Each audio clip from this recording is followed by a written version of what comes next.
Paramount Global's price has been languishing lately in a series of will they, won't they bids and offers to buy the company or to buy controlling interest in the company or to merge it with other companies.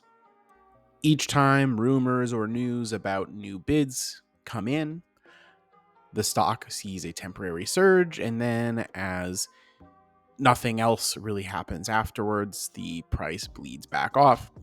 Sherry Redstone is the controlling interest in Paramount through her ownership of most of the voting stock through her company, National Amusements.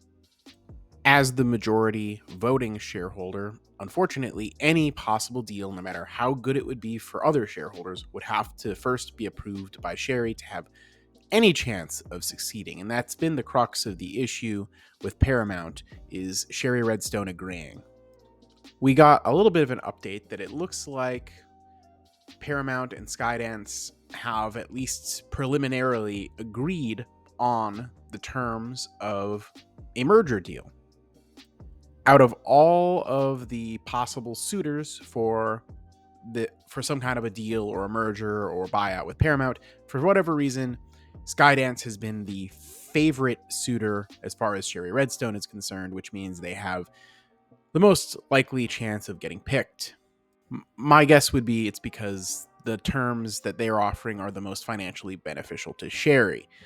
Now, a new update on their offer includes an option for Class B shareholders to sell out at $15 per share, which would be a premium on today's price, though not much of a premium for people who have been holding long term. So I imagine large Class B shareholders that have been holding a while may object.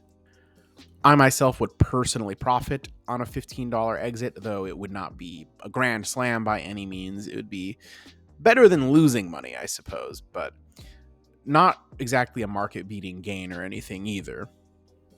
Although, if you are a longer-term investor, you could view their optional $15 buyout of Class B shareholders as their sort of interpretation that the new combined company will be worth more than the $15 per share. So maybe there is more long-term value yet to be unlocked by the merger. However, considering that former CEO Bob Bakish left the company over disagreeing with this route, I personally think I probably wouldn't be all that likely to stick around after a merger.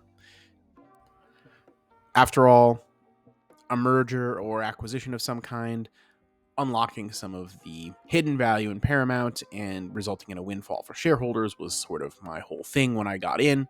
So I'm not 100% confident in the new management. I might keep a small part of my position just to see how they do and maybe capture any additional upside, but I'd probably exit most of it. After all, this is a business that has had difficulty maintaining consistency in its free cash flow and turning the wonderful assets that they have into something that can consistently generate attractive returns for shareholders.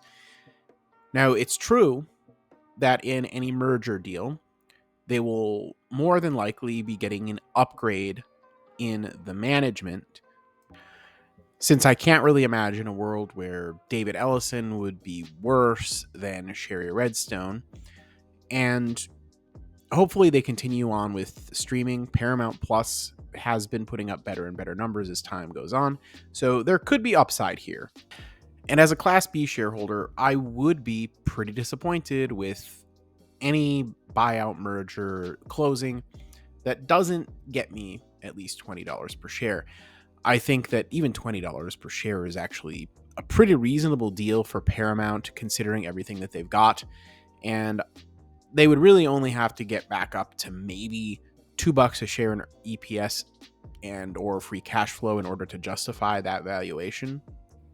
And especially when the numbers flip positive on Paramount Plus, I don't see that being too ridiculous of a hurdle for them to overcome.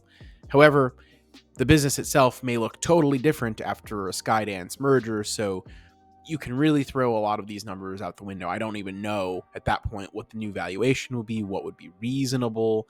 for them to produce per share, etc., etc. It's all pretty far out there and difficult to nail down, especially as the finer details still elude. Of course, I will also never really assume that a deal is actually 100% sure done until it's been approved by whomever needs to approve it, and we're basically at the closing date and everything has gone through. Until then, you never know what might come up to delay something. That's something that I've sort of just learned along the way in my investing journey. Don't count those chickens before they hatch. Comment if you have any Paramount shares. Join us on Discord, link in the description. Let me know what you think about the possible $15 buyout option for Class B shareholders. Do you think that's fair? Do you think it's a ripoff? And make sure you subscribe and like the video for the algorithm. Catch me every Saturday night, 8 p.m. Eastern, Cash Flow Kings Live. Follow me on Twitter at Mr. Macho Mog.